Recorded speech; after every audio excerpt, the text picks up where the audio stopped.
Então, eu vi lá o que tu falou, né? E eu ia gravar isso daqui pra ti aquele dia, acabei não tendo tempo.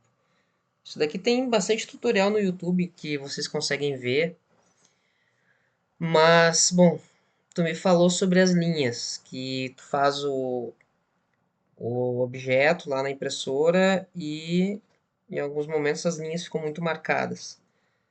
Daí tem muitas coisas que pode acontecer, na verdade, porque linha sempre vai ter no final da impressão. Até na impressão de resina aparece linha. Parece menos, mas aparece. Então eu vou te mostrar algumas coisas que tem a ver com as linhas, tá? Eu tô aqui com o Orca aberto, porque o Orca é um fatiador que ele é bem padrão, todo mundo usa. Eu não sei se é o que vocês usam aí ou se vocês estão usando o Bambu Studio, porque eu não tenho Bambu Lab, né? A minha é Creality, mas o Orca e o Bambu são bem parecidos, até porque eles são feitos em cima do Prusa, que é um fatiador mais antigo e é uma coisa que todo mundo usa. Então todos os fatiadores são meio parecidos, tá? Vamos ao que pode ser de configuração para melhorar.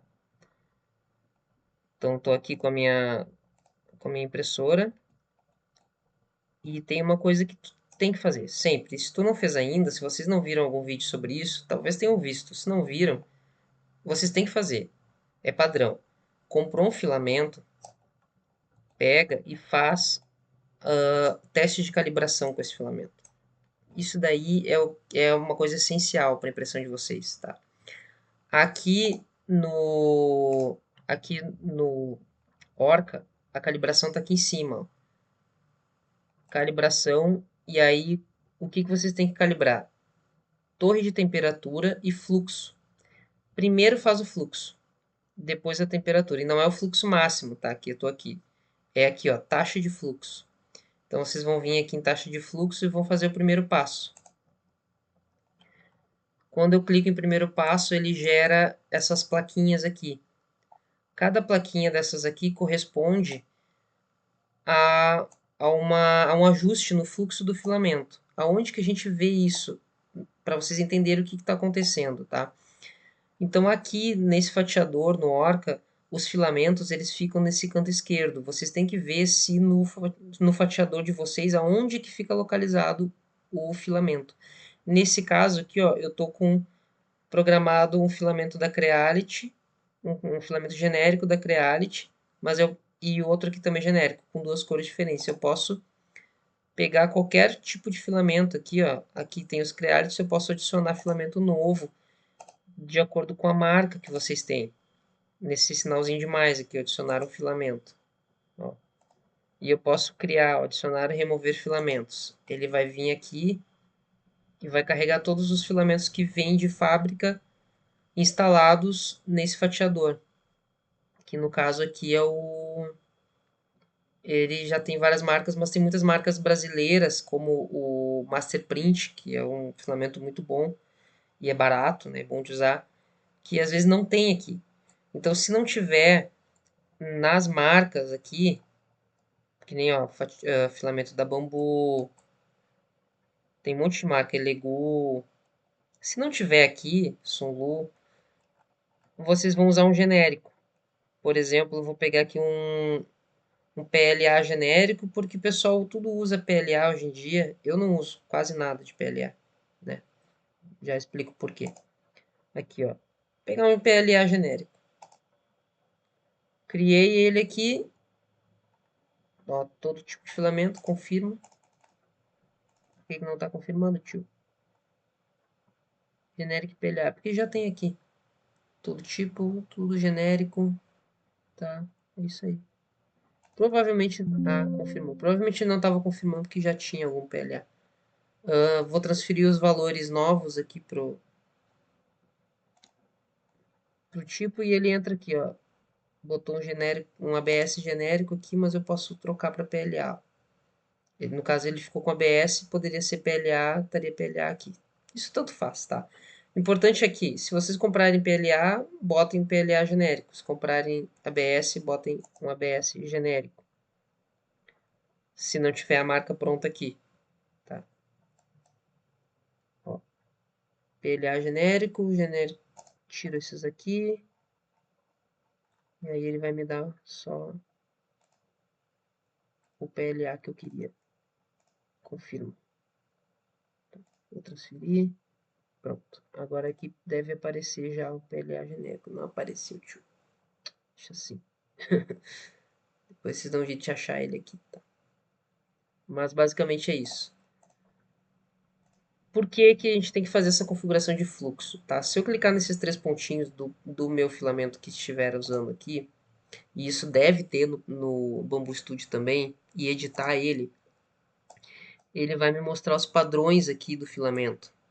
Dentro desses padrões aqui, tem a opção de taxa de fluxo, que aqui no caso está 0,98. Então, gente, o que isso significa? Que aqui onde tem menos 5, ele vai pegar e tirar 5 daquele 0,5 daquele 0,98. Então ele vai fazer com 93, 0,93. E assim para todos os valores. Ó. Aqui ele vai adicionar 15, adicionar 10, adiciona 5, tira 20. Ele vai imprimir em taxas de fluxo diferentes dentro de cada quadradinho. Quando ele fizer esse teste, terminar esse teste, vocês vão pegar as plaquinhas e vocês vão ver qual que está com a superfície mais lisa. Qual das plaquinhas que está com a superfície mais lisa? E não é a superfície de baixo, tá? Não é da primeira camada, é da camada superior. Qual que tem menos ranhuras, passa a unha, vê qual é que passa a unha mais liso. Feito isso, eu vou vir aqui, vou apagar, vou vir em calibração, taxa de fluxo e vou imprimir o passo 2. Quando eu clicar aqui para imprimir o passo 2, ele me deu aqui, ó,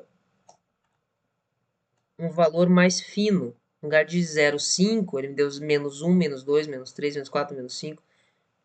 E aí, eu vou vir aqui no meu filamento. Por exemplo, digamos que o mais liso, vou clicar em editar. Estou lá em taxa de fluxo. Digamos que a melhor superfície foi a de 0,5. Então, a de mais 5. Então, eu vou 0,98 mais 5 dá 1,03. Se fosse 10, ou se fosse menos 5, eu iria diminuir 5. Se fosse menos 5, iria ser 0,93, por exemplo. Feito isso, vou salvar aqui, vou fechar e vou mandar imprimir com essa nova taxa.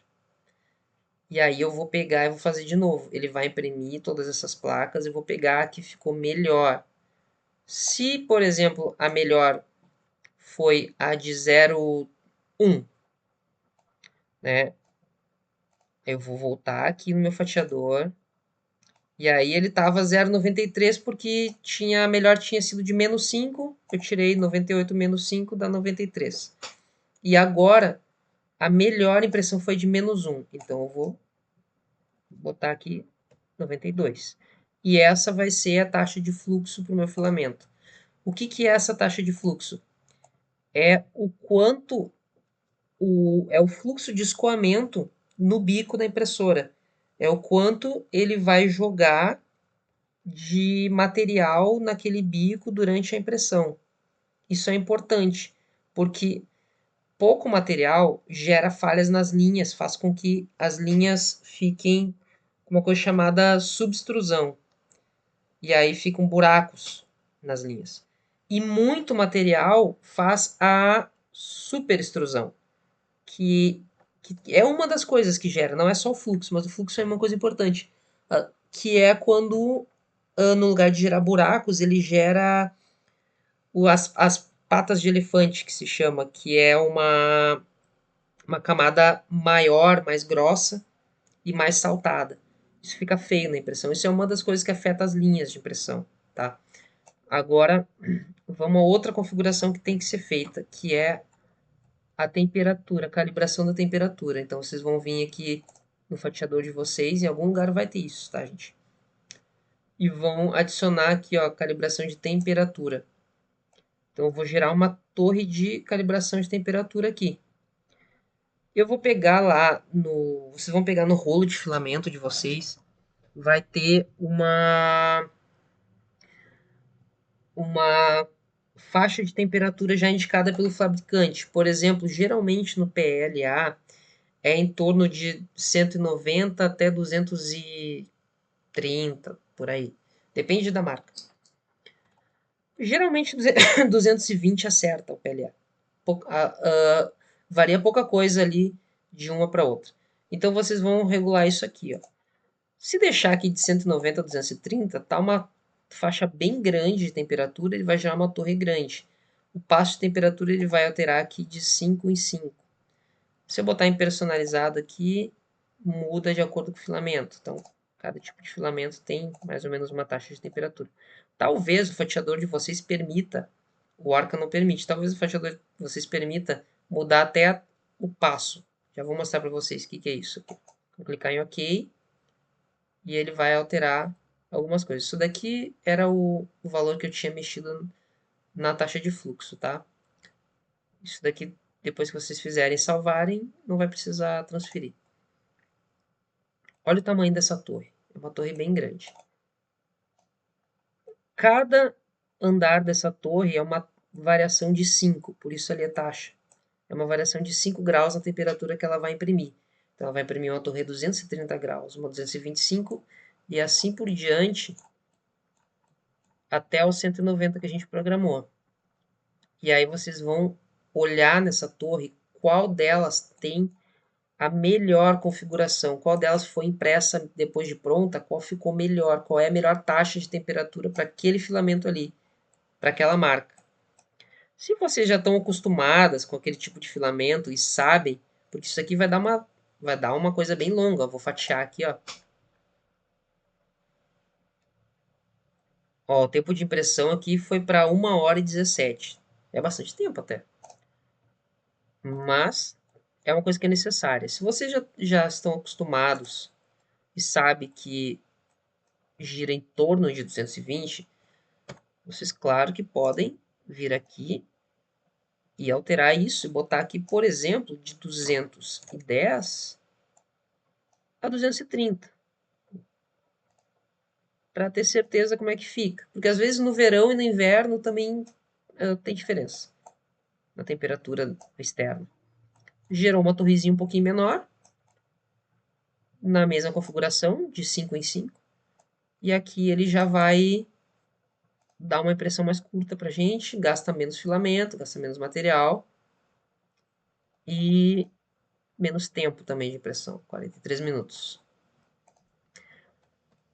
Fechou aqui, digamos que deu 220, a melhor impressão. Aí vocês vêm no filamentinho de vocês que vocês estão editando lá e joga lá 220 de temperatura recomendada do bico.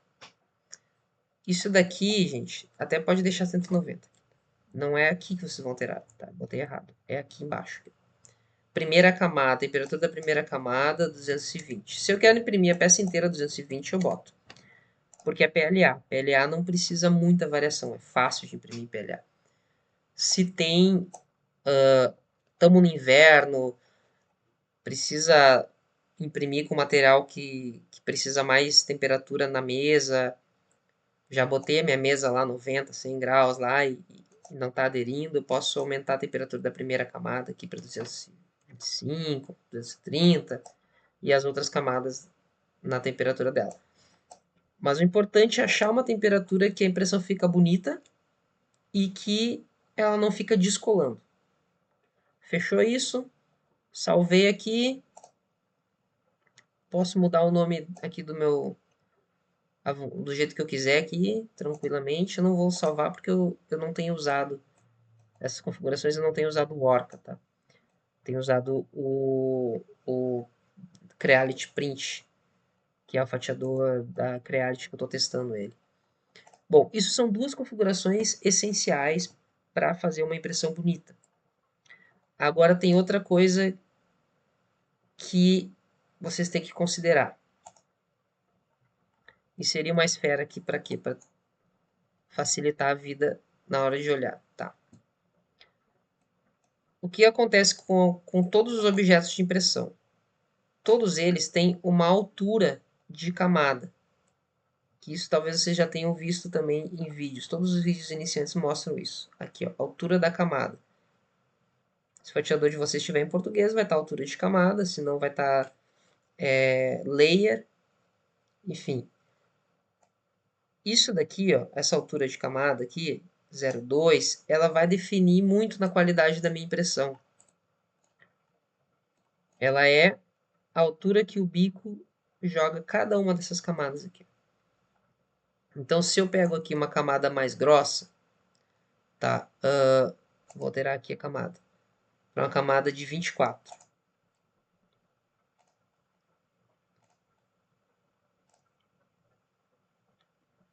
Ele imprime um pouco menos de detalhe, a camada é mais grossa. Se eu pego uma camada mais fina, dá para enxergar menos as camadas e ele consegue imprimir mais detalhes. Ó, olha a diferença que já deu. Olha a quantidade de camadas que ele faz. É claro que isso altera também o tempo de impressão, mas olha a diferença de qualidade, tá? Isso aqui é uma 0,8. Camada super fina, pouco utilizada, bem sinceramente falando. Não sei, depende do objetivo de vocês, mas eu costumo usar 0,2, 0,16, no máximo 0,12, dificilmente uso 0,8, muito difícil. Mas dá uma camada super fina. Vou alterar aqui de novo para 0,2 para vocês verem a diferença.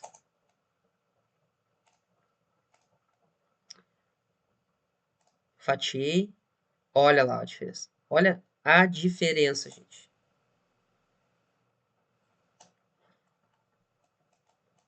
Isso daqui, como é um objeto esférico, ele vai fazer as camadas assim, independente da rotação dele. E aí a gente entra na outra parte que eu queria falar com vocês. Dependendo do objeto que vocês fizerem, vocês têm diferenças na qualidade. Vou botar, vamos ver aqui pode ser um cone, eu acho. Vocês têm diferenças na qualidade. Sempre a parte que vai ficar mais bonita é a primeira camada, tá, gente? Aqui, ó. Essa camada aqui vai ser sempre a mais bonita. Porque ela é lisa, porque ela encosta na superfície. E aqui eu tenho as camadas aparecendo no cone. Mas digamos que eu quero essa superfície aqui mais lisa do que aquela lá de baixo, no meu objeto.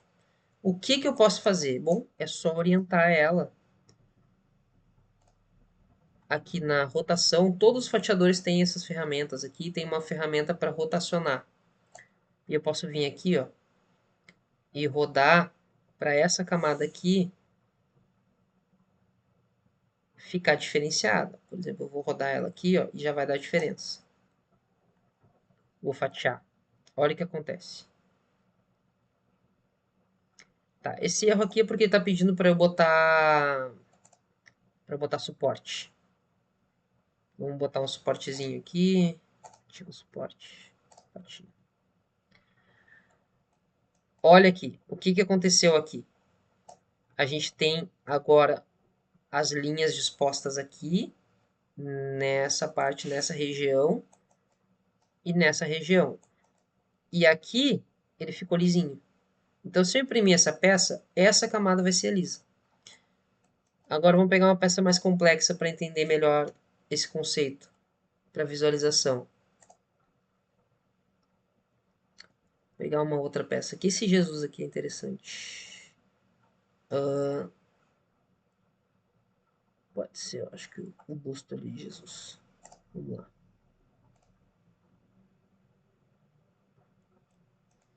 Aqui, ó. Aqui eu tenho uma miniatura com um busto. Se eu fatiar ela assim como tá, layer de 0,2,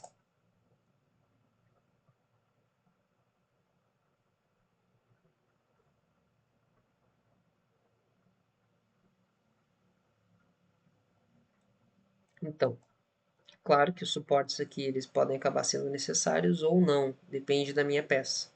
E eu posso tirar alguns suportes se eu quiser. mas as linhas elas estão dispostas no sentido horizontal, que é como a impressora faz a impressão. E aqui, gente, o vídeo tá ficando longo, né? Mas é porque tem muita coisa, né? E tudo isso vocês vão pegar também na internet. Isso aqui, ó, a gente consegue evitar, mas é limitado. Se eu mudar a disposição dela, algumas partes aqui da linha vão ficar nesse sentido horizontal, mudando a disposição que a peça tá. Isso pode melhorar a qualidade dela. Então é tudo uma questão de configuração.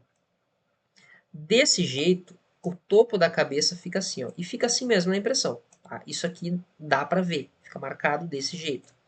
Se eu quero que essa parte aqui fique mais bonitinha e eu quero esconder e botar esse padrão aqui de acabamento em algum outro lugar, por exemplo, mais para a nuca, eu vou ter que deixar essa parte voltada para cima.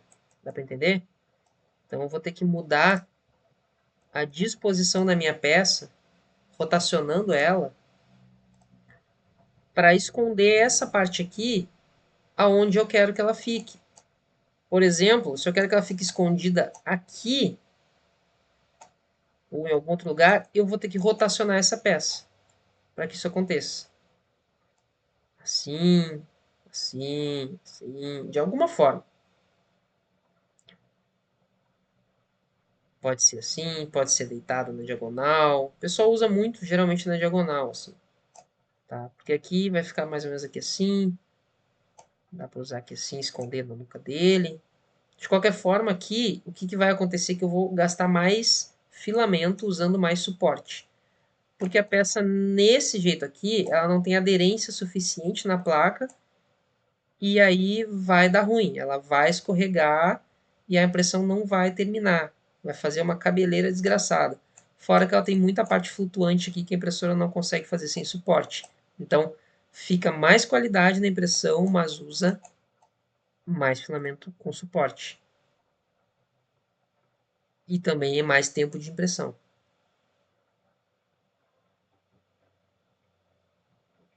Ó, gerou um monte de suporte e eu escondi aquelas linhas que antes estavam aqui no topo, botei lá na nuca, que é uma parte que geralmente o pessoal não enxerga.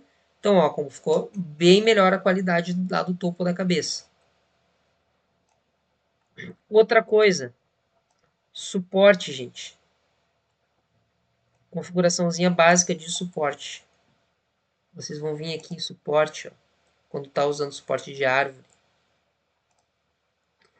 E vocês vão mexer nessa parte aqui, ó, distância Z superior.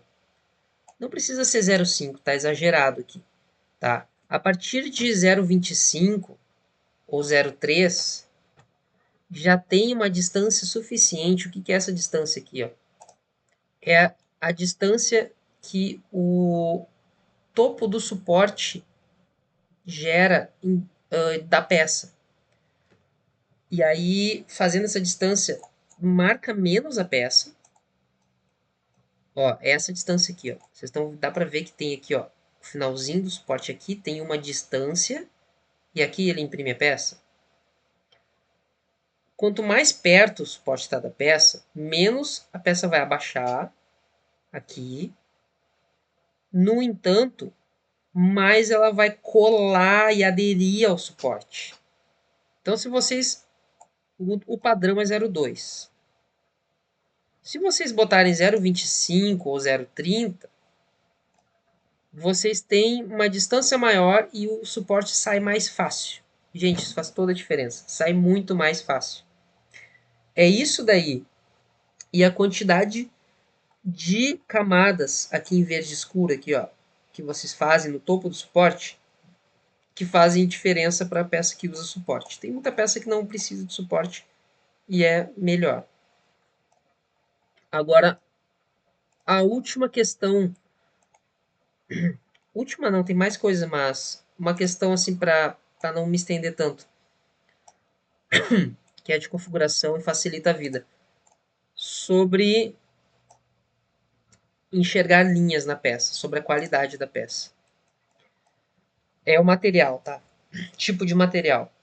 Se vocês usam, gente, se vocês usam PLA, não tem muito o que fazer. O acabamento do PLA é, é lixa e tinta. Então, se vocês vão imprimir a peça na cor que ela vai ser original, vai ficar marcado. Por melhor que seja a configuração de vocês, vai ter marca. Tem como esconder a marca, tem técnica, como eu mostrei para vocês. Tem uma coisa chamada fuzzy skin, que ele esconde as camadas, é bonitinho. Mas para deixar lisa a peça, é lixa, passa um prime, que é uma tinta de fundo, lixa de novo, passa mais um prime, ajeita se precisar lixar e pinta. Se não quiser pintar e lixar, ela fica esbranquiçada. Passa depois por cima um verniz que ele cobre, tá? Agora, PETG, adoro usar PETG. Geralmente eu uso PETG. E é mais barato que o PLA e é super bom, é mais resistente que o PLA, mais flexível. O PETG não tem o mesmo acabamento do PLA, mas tem um acabamento muito bom. Para deixar lisinho, o PETG também tem que lixar, não tem o que fazer. Que é um acabamento top, liso, perfeito, em termos de material, é ABS. E não tem.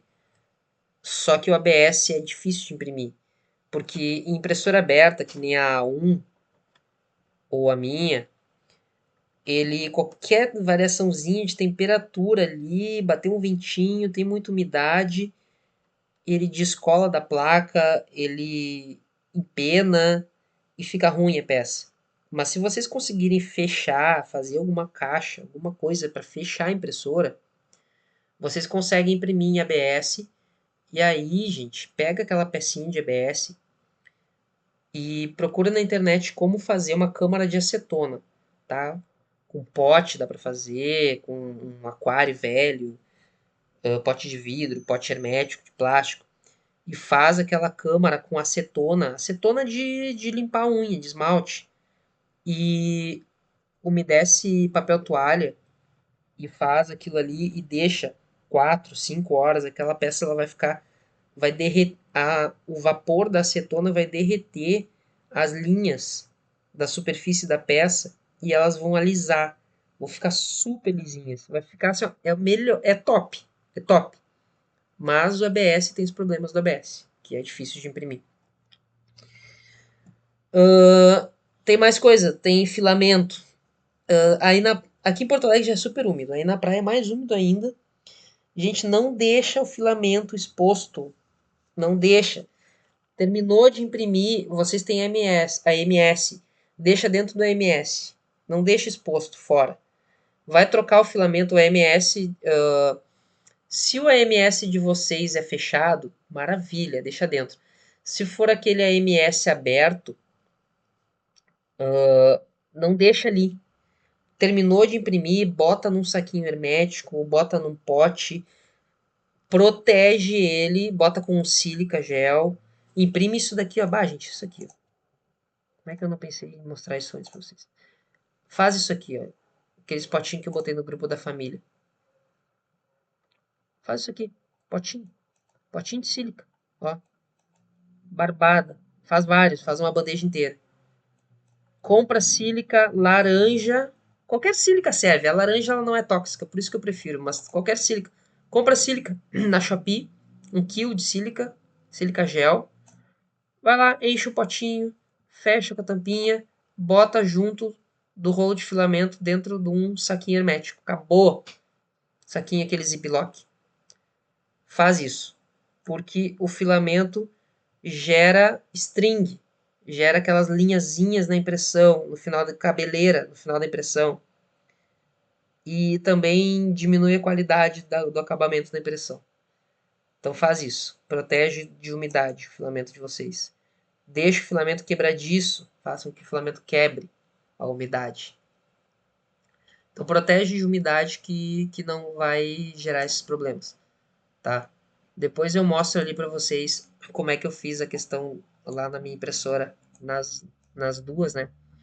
Que elas estão trabalhando agora. E aí eu faço mais um vídeo mostrando. Já deu 30 minutos de vídeo. Eu acho que é demais, mas tinha muita coisa mesmo. Qualquer dúvida que vocês tiverem, podem me perguntar e vão ver vídeo no YouTube, tutorial, que tem gente que sabe muito mais do que eu, que trabalha muito mais tempo com isso do que eu, e vai saber passar um monte de dica para vocês. Olhem vídeos a full, tá? Um abração, gente. Valeu.